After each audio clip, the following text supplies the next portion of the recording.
Dans cette capsule, nous verrons comment utiliser la notation fonctionnelle. En fait, la notation fonctionnelle, c'est une autre façon d'exprimer une fonction, c'est-à-dire que, par exemple, on utilise f de x égale 3x, on pourrait aussi bien dire y égale 3x, y égale 2x moins 5 et y égale 10. En fait, la notation nous permet de vraiment d'identifier de quelle fonction on parle lorsqu'on en a plusieurs, des fois dans une même situation. Sachant ça, maintenant, si on vous demande par exemple de trouver g de 7, bien, en fait, le 7 ici, comme il est dans la parenthèse, en fait, ce que ça dit, c'est dans la fonction g, remplacer le x par 7. Donc, on sait dans la fonction g qu'on a x égale 7 et on veut simplement trouver le y. Donc, comme la fonction est y égale 2x moins 5, la fonction g, à ce moment-là, je sais que mon x vaut 7. J'ai donc y égale 2 fois 7, qui est 14. 14 moins 5, j'aurai y égale 9. Donc, ici, g de 7 égale 9. Et ça, je pourrais avoir mon couple qui est le couple 7, 9. Ici, si on vous demande de trouver h de moins 4, en fait, on est dans la fonction h. Comme dans la fonction h, on vous dit moins 4 est dans la parenthèse. Ce qu'on vient de vous dire, c'est que le x vaut moins 4 et on veut savoir que vaut le y dans cette fonction-là.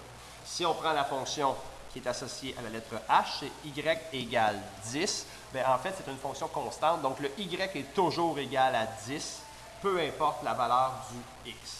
Maintenant, si on traverse au numéro C, dans la fonction f, ici, ce qu'on vous demande de trouver, on vous demande de trouver le x, parce qu'on sait que tous les couples sont de la forme xy, donc on sait que le y vaut moins 12. Si je vais chercher la fonction f c'est y égale 3x.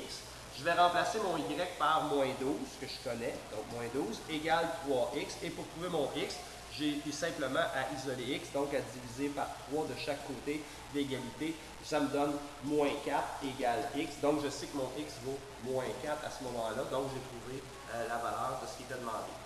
Pour le dernier, que vaut x? Donc, la question le demande, qu'est-ce qui vaut le x? Si notre g de x égale 27, g de x, on pourrait aussi dire si y égale 27. Donc, en fait, on cherche la même chose qu'on vient de trouver à C.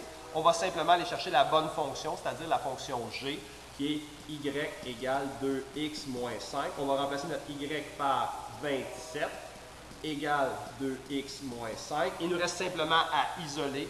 Donc, j'ajoute 5 des deux côtés, plus 5 à droite et plus 5 à gauche. J'obtiens 32 égale 2x. En divisant par 2 de chaque côté de l'égalité, j'obtiens mon x égale à 16.